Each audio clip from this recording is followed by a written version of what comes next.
Welcome to the first inaugural Florida Blockchain Conference, hosted by the Gator Blockchain Club.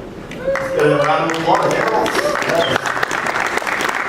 I'm really happy to be here. We couldn't have done this without the former presidents, the current members, the entire executive board just helping put this on. I'm really excited. We have some amazing speakers. We're going to bring about some just a really great networking and all these speakers. We're looking forward to what they have to say. Up here to my right, this is DM Suja. He is the original founder of the Gator Blockchain Club, so let's give him a round of applause as well. Hi, can you guys hear me? I can hear you, so this is good. He's going to say a few words, kind of kick off this conference, and then we're going to get started. So, DM. All right. So I wanted to be a little organized. I have a little bit of a speech prepared for you all. I know it's not as cool as off the top of my head and winging it, but hey, I'm not in college anymore, so I can't necessarily wing it anymore. So hello, my name is DM Suja, and I am one of the co-founders of the Gator Bitcoin Club, which is now the Gator Blockchain Club. I want to thank each and every one of you today for coming here and making it safely. It is really an honor to be here with all of you. Thank you so much for being here. I was a remote student at UF, and I was studying entrepreneurship with a curiosity towards blockchain and Bitcoin. But I didn't have anyone to share this curiosity with. I felt alone and kind of weird because at the time, no one was talking about blockchain. So here I am, a weird fellow that had this curiosity, but I didn't have anyone to chat with. So when I started this club, my main goal was to be surrounded by like minds. And I look at all these people in this room. What an amazing group. What amazing like minds this club has attracted. I can't believe it. So I'm both surprised and thrilled. I want to give a big thanks and congrats to the current leadership that has put all of this amazing awesomeness together. So if you will, give them a big round of applause. Thank you guys. You have really outdone yourselves, and I'm proud to call you all my friends. So, let's see. Alright, let's start with the past. Alright, we have come far in our club, and we have also come in blockchain and Bitcoin. I remember getting my first Bitcoins from a faucet, then quickly forgetting about the whole ordeal. I was in high school at the time, so it was blockchain and then homework, which I probably should have just done more blockchain, to be honest. I remember hearing people buying pizza with blockchain. I heard about people buying alpaca socks with blockchain. Not as cool as the pizza buy, but hey, those are now some very expensive alpaca socks. Gladly, I did not buy those, but my computer burned and crashed, so I lost pretty much all of my Bitcoin, roughly $89 million. But hey, I will make it back some way, somehow. So, we recently had the 10th anniversary of Bitcoin. And wow, it's been a fantastic and thrilling 10 years. From the early days to now, from obscurity to global prominence, and that is true. Everywhere you go, blockchain is there.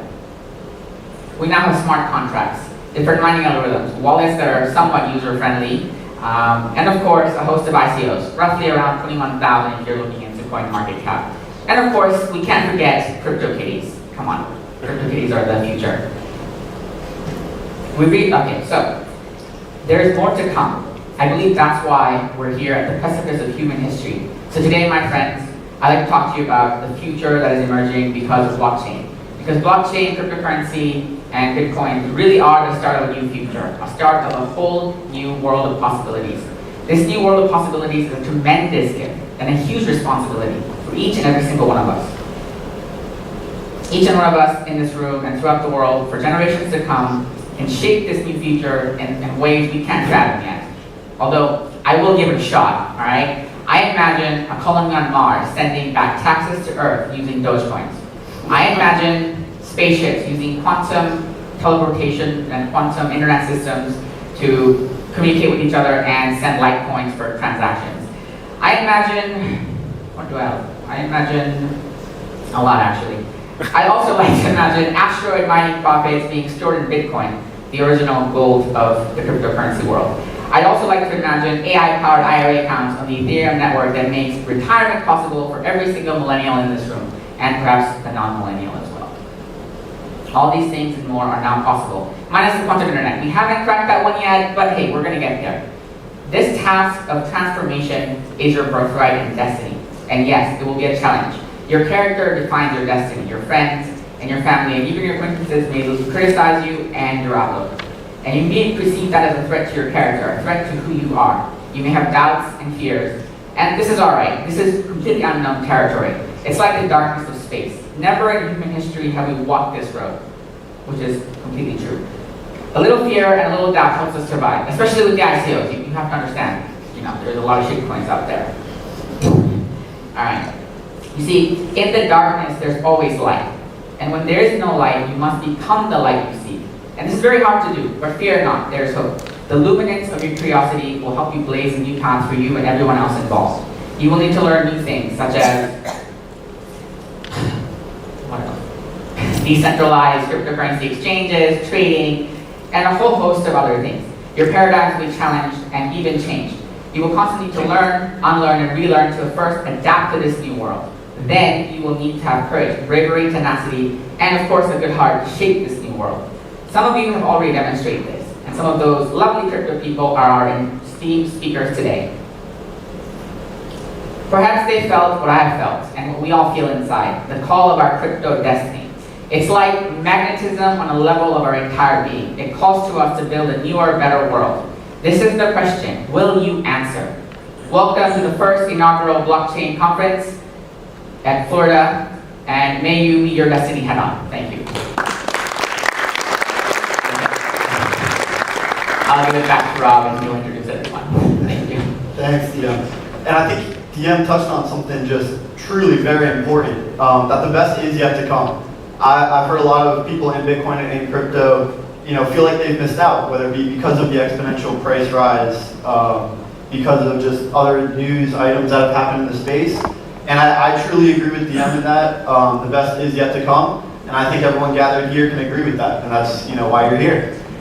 With that being said, I'd like to thank our sponsors that also allow us to be here.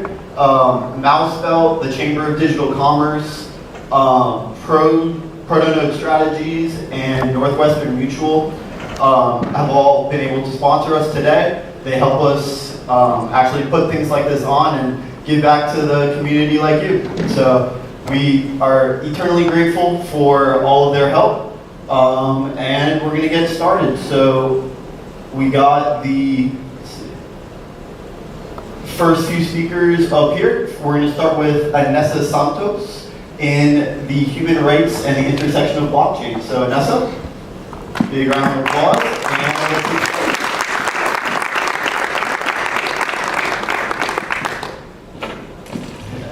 Hey, thank you. That was a great introduction.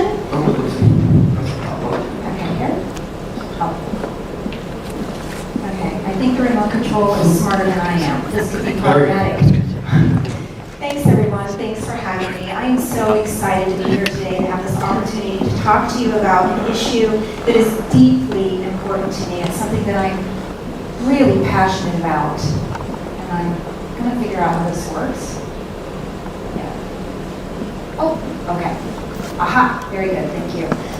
Okay, so back in undergraduate, where I attended Wright State University, probably about the time that most of you were born, or maybe even a few years before you were born, I had this incredible opportunity to study human rights. So I majored in diplomacy and human rights right at the time when the Bosnian peace accords were being negotiated across the street at Wright-Patterson Air Force Base. And a couple of my professors in human rights were on part of the negotiation and mediation teams. So I had this unique perspective of hearing their reports of what was going on for as much as they were able to disclose in each of my classes. And this was really remarkable for me because for those of you who don't know me, I was actually born and raised in Backwoods, Ohio. And the most important dispute was whether or not you were going to plant corn or soybeans and how that affected your neighbor's crops. And so for me, this was the first opportunity that I had to understand what was going on in the world and the incredible methods of torture and terror that was being rained down upon our neighbors to the south with the assistance of the US government. These were actions that I thought could only happen in the bowels of hell, and I had no idea that these sorts of atrocities were happening to people that I would soon come to know and love. So at that time, when I was exposed to what was really going on, I had decided I want to do something about this. So I decided that I wanted to be a human rights attorney, and I enrolled in law school. But nobody told me that human rights doesn't pay your law school debt. So afterwards, I joined the Office of the Public Defender in Fort Myers, Florida, once I was licensed as an attorney. And for those of you who don't know, if you ever watch Netflix or Hulu, and somebody's arrested and the cop says, you have the right to remain silent. Anything you say can be used against you. You have the right to an attorney.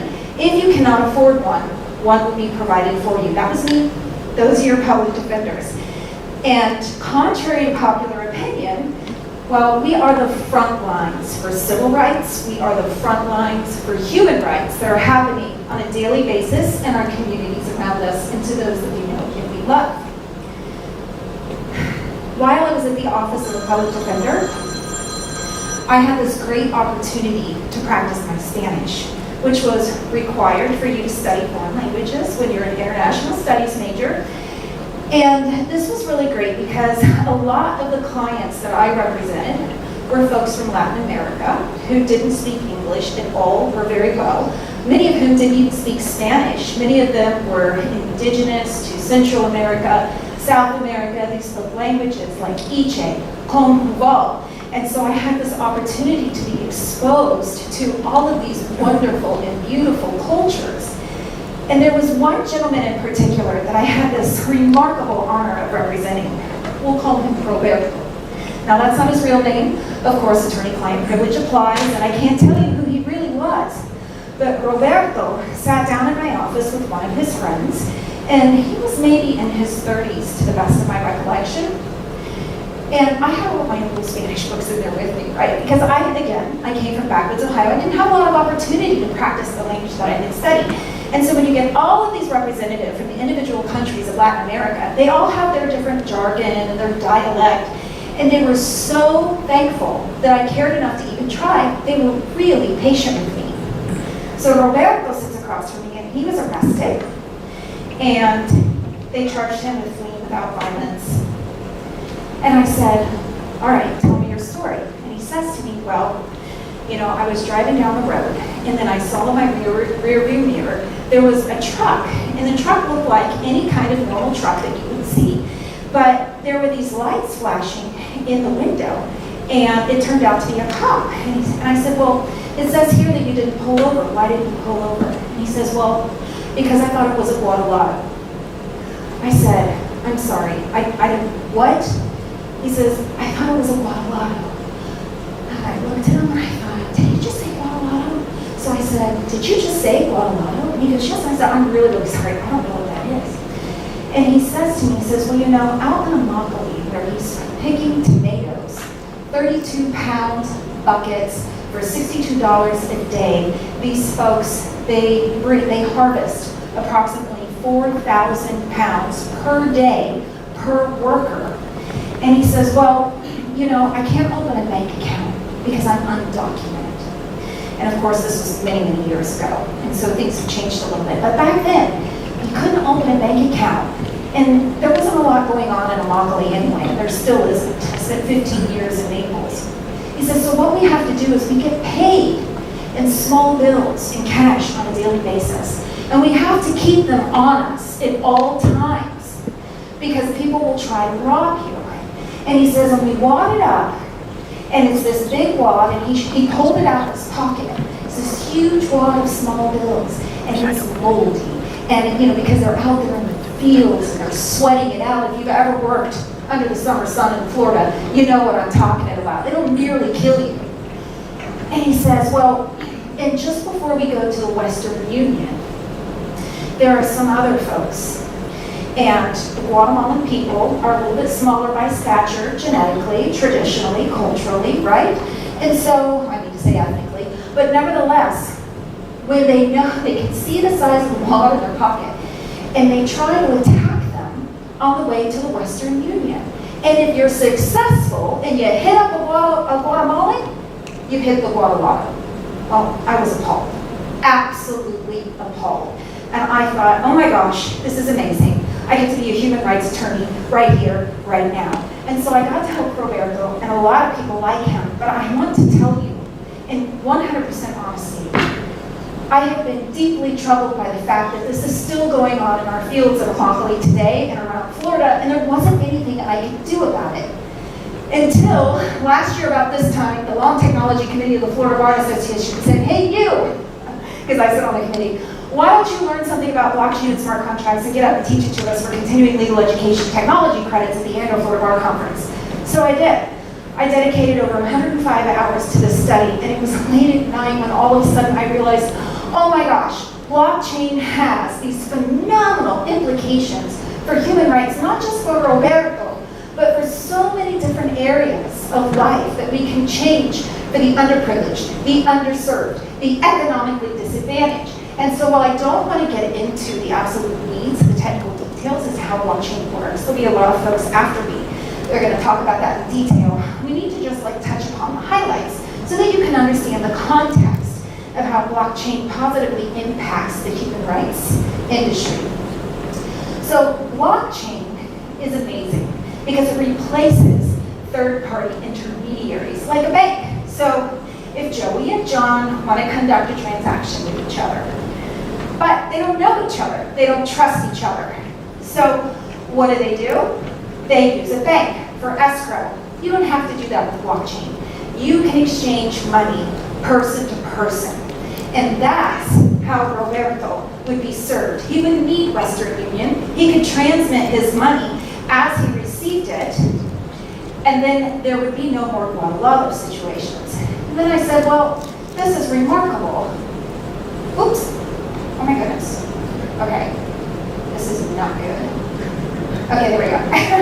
So it was like, how else can blockchain impact human rights, right? And so here's a few different areas that we're going to take a brief look at to see how it might work. When I was studying blockchain at the University of Oxford a few months ago, one of the projects that we worked on in my group was refugees and identity. The United Nations High Commissioner for Human Rights provides these really great statistics that there are about 68 million people that are forcibly displaced internally within the nations in which they live worldwide. Of that, 25.4 million are refugees, like you hear about the migrant caravan that's coming up through Central America and into Mexico and approaching our border. These people might fall into the refugee category. And you may have heard about the encouragement that they seek asylum, which is a legal process so that they can get legal protection and a formal identity given to them by the state in which they seek residency. And that's something that we as a nation agreed to under the United Nations 1951 Protocol, Refugee Convention in the 1967 Protocol, and the 1980 Refugee Act that was implemented here in the US. So, the United Nations World Food Program has something called building blocks.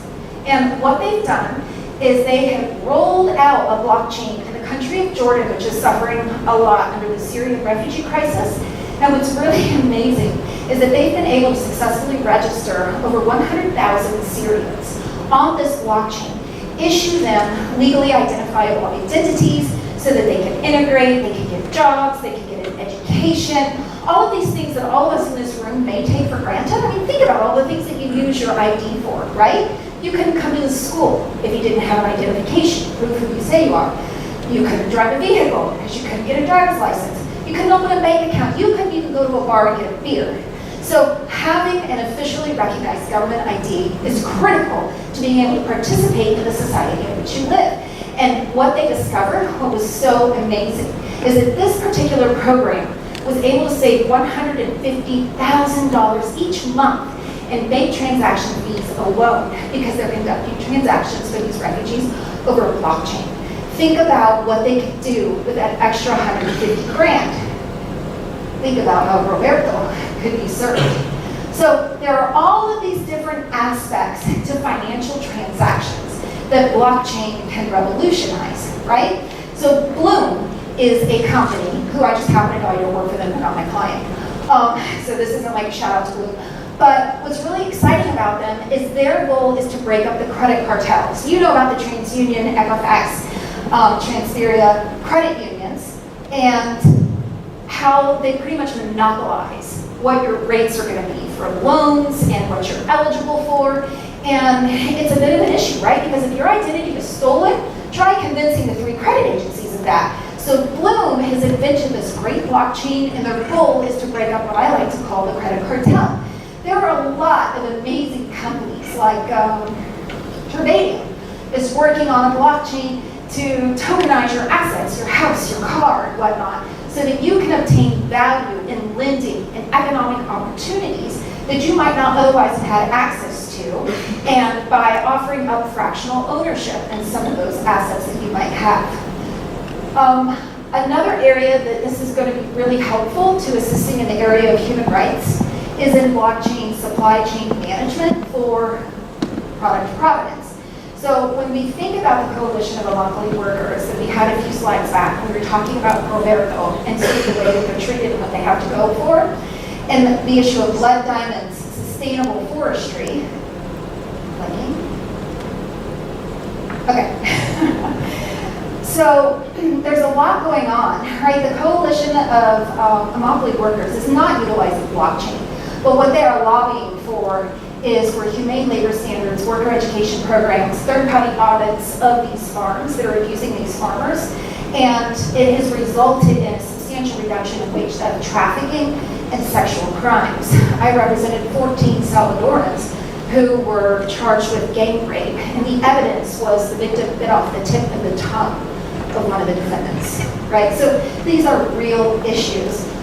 Many of you may be familiar with blood diamonds. It's Leonardo DiCaprio did a great movie about this several years back, and about how diamonds are being mined and sold to fund rebel activities in Africa. And there is a crisis of folks whose limbs were hacked off because they were mining the diamonds the way the cartel leaders wanted them to. Sustainable products, when we think about where do you get your timber from, where do you get your coffee from, is this slave labor? All of this information can be registered on a blockchain so that you know exactly where your products are coming from, and that there's no opportunity for fraud, no opportunities for lies. Other areas of blockchain can service in order to provide truth to management of funds and where your products come from and how the individuals are being treated that are processing your products. But what about charitable donations? Is the money that you give to that organization actually going to serve the people that you thought it was going to serve? What about government waste, government spending? Think about the Odebrecht scandal that completely tanked the economy of Brazil, Argentina, and just really racked over Chile and Peru. That would not have been able to happen if government spending were registered on a blockchain, and therefore you had complete accountability for funds. Fisheries, wildlife, natural resource management, and energy distribution. If we register all these things on a blockchain, then we as individuals and as a society can come together and say, we can hold you accountable for how you are expending our resources, how you are expending our taxpayer funds. You are no longer going to be allowed to enslave Roberto and his families and other people like him so that we can buy our tomatoes at 1 penny cheaper. So come find me afterward, talk to me, tell me, what will you blockchain?